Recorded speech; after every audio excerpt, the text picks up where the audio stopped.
I'm bringing Johnny in because I want to talk about WandaVision, and I know Ashton is not that big into WandaVision, and I'm assuming DJ, you're not watching one. Are you not? Are you watching? I'm watching it. Oh, okay. Yeah. All right. Okay. Because you know who Jill Thompson is, the illustrator, Scary Godmother. Yeah. Jill posted and she goes, people need to give WandaVision a try. You gotta get past the first episode. And as I was taking the muzzle of the gun out of my mouth after episode 3, I was like, okay, I'll give it some more time, Jill. And then they came through with better stories, basically, because that show was about as exciting as Picard episode. Oh my God. Yes. I told you I'm gonna start some stuff. I mean, but it's gotten better. Yeah. I love WandaVision. It's gotten much better. Yeah. No, I'm not. I think the last episode definitely threw a lot of people for a loop. I feel like if you're a comic fan, it's not that much of a surprise. Not necessarily what happened at the very end of the episode, but the fact that Wanda's just like insane, can just create things out of thin air. Like that's kind of been like Wanda for like the last 40 years. But correct me, in the comic when she flipped out, she erased all mutants, right? Right. Yeah. Well, that was one instance. Like, I mean, you could argue that she flipped out. You could argue that she flipped out when she originally made her kids with Vision. Or you could argue that she might have flipped out when she actually married a robot. That's also a possibility. I mean, if I remember correctly, that was the House of M storyline, right? Yeah, that was the end of House of M, right? And then, like, actually, right before House of M, before they carted over to like Xavier Magneto, she had already created this like hellish situation where she ended up killing Hawkeye and a couple of the other members of the Avengers too. So there's been. You said what? Not necessarily a bad thing, but go killing ahead. off Hawkeye. I'm not here for the Hawkeye haters. Well, we have Ian Cook chiming in. He says, "Spoiler alert!" So first and foremost, we're talking about the comics. So in terms of storylines right now, if you haven't seen the last episode of WandaVision, shame on you. It's been a couple days. Get on it. Yeah.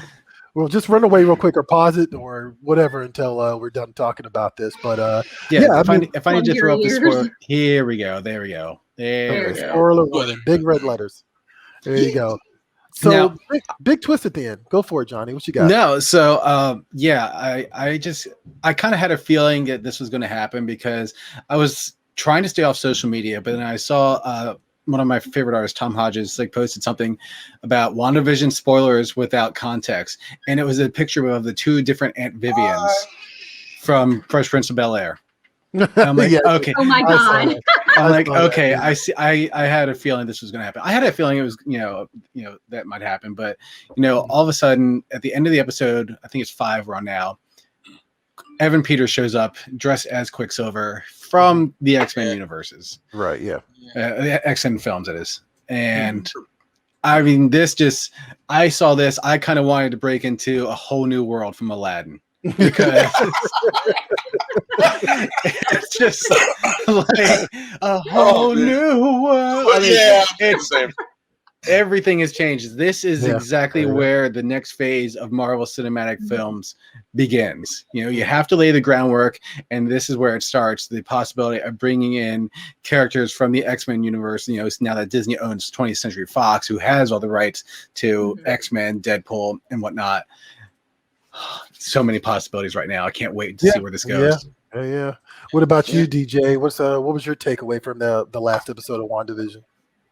I like Johnny said, I sat there and I was like, okay, because she had mentioned her brother, so I was just waiting to see who they were going to get to play her brother. And so when he popped up, I was like, okay, that's good. I'm giving it a very underwhelmed reaction. Yeah, I mean, it was. I had to edit what I was going to say.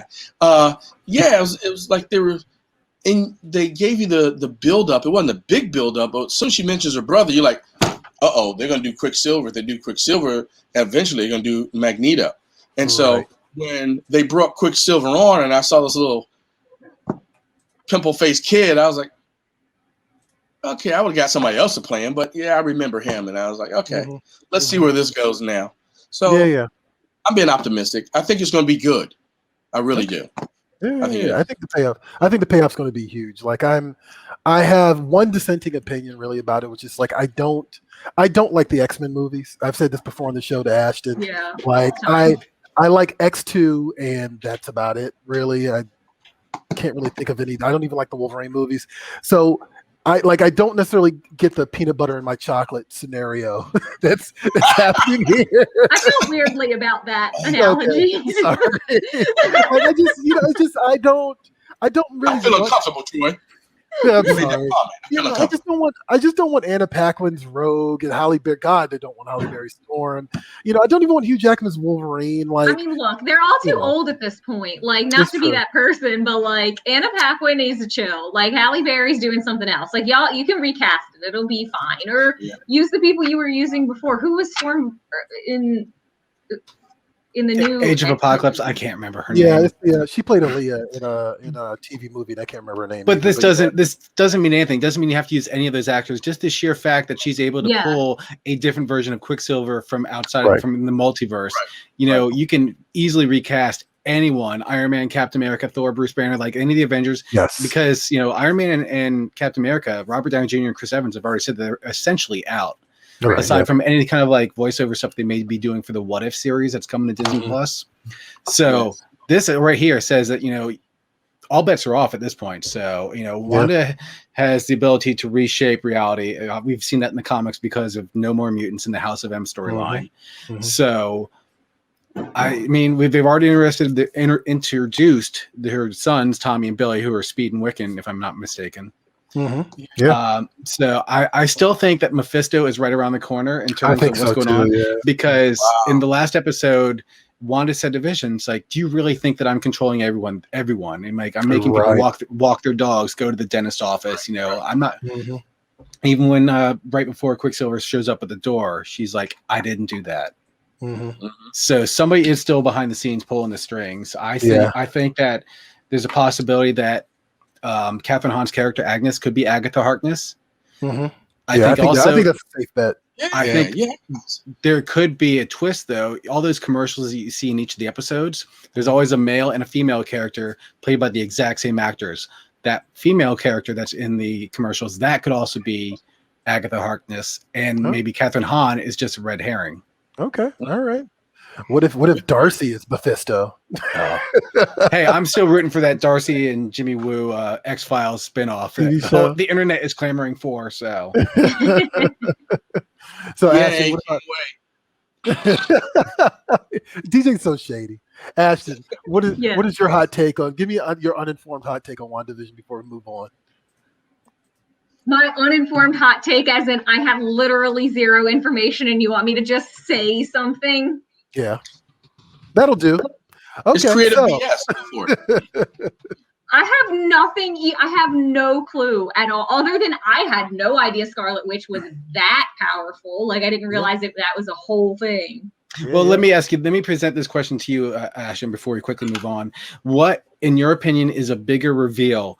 Luke Skywalker. Oh, you know what? Let me just throw this up again, just in case. Spoiler warning. What's the bigger reveal? Luke Skywalker showing up at the end of Mandalorian, or this reveal as Evan Peters' version of Quicksilver showing up in WandaVision? No comparison. I would say Luke showing up, though, just because I felt like they had gone out of their way for season 1 and season 2 of Mandalorian to make it this entirely separate thing. And then by the end of season 2, they're like, psych, it's the same thing. Like, here's this person you know and love. Versus like WandaVision, it sounds to me like it's been circling things you could reasonably expect and people she already knows. Whereas Mando didn't know Luke at all. And he's just like, who's this guy with a glowy sword here to take my baby? Right. Here to take my baby. That's exactly what he did. Fair enough. I disagree. I think it's the Evan Peters showing up as Quicksilver, just because I think in terms of the bigger implication, in terms of where it moves the story forward, I mean, we already know that Luke Skywalker is part of the general Star Wars universe, so it's plausible that he could show up. The bringing in of Evan Peters' version of Quicksilver just presents so many options in terms of where these movies can go in the future. So I think the ramifications of that are bigger. DJ, hit us with it. I'm going to mute DJ. You in the front row, DJ, please. Johnny, I don't know you very well, but if you keep talking about Luke Skywalker like that, I'm going to send some guys to your house with the middle name of the, like Johnny the Hammer, Vinny the Stick. Yeah, no. This little face kid showing up at my door. Like, are you delivering a pizza? Get the out of here. Come on. Troy, Ashton, it's been nice knowing you. There's no comparison. And don't you ever talk bad about The Mandalorian or Star Wars again.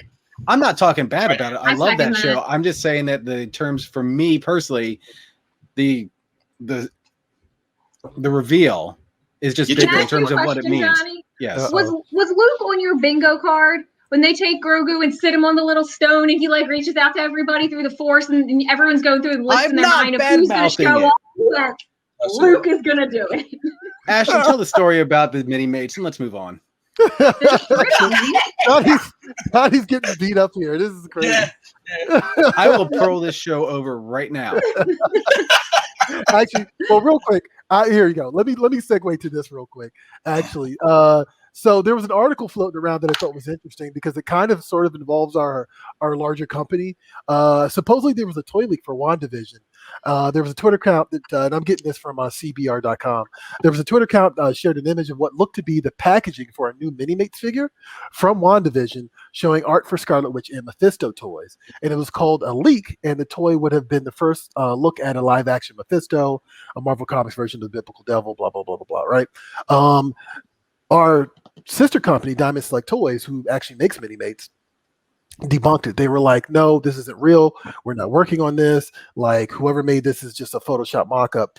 And I think that's actually kind of interesting and actually kind of cool. And I mean, also Mephisto looks like the comic book version. So I'm so skeptical now of like leaks these days. Like I'm always two minds of it. It either came directly from the studio or the company to like get some early press, or it's just completely made up nonsense from the internet. Like there's no truth in them. There's this murky area where there's no truth to any of this.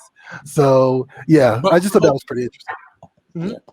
But we're hoping for it, Troy.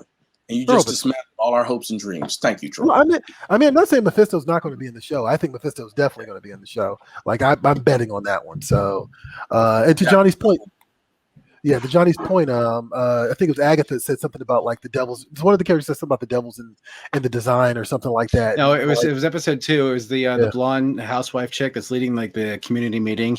She says the devil's in the details, and Agatha or Agnes says that's not the only place he is. Yeah. So to me, that was it. Like that to me, I was like, well, that's it. It's Mephisto. Like whatever. Don't forget that you can catch Previews World Weekly streaming live every Wednesday at 4 p.m. Eastern, 1 p.m. Pacific at Previews World on Facebook, YouTube, and Twitch.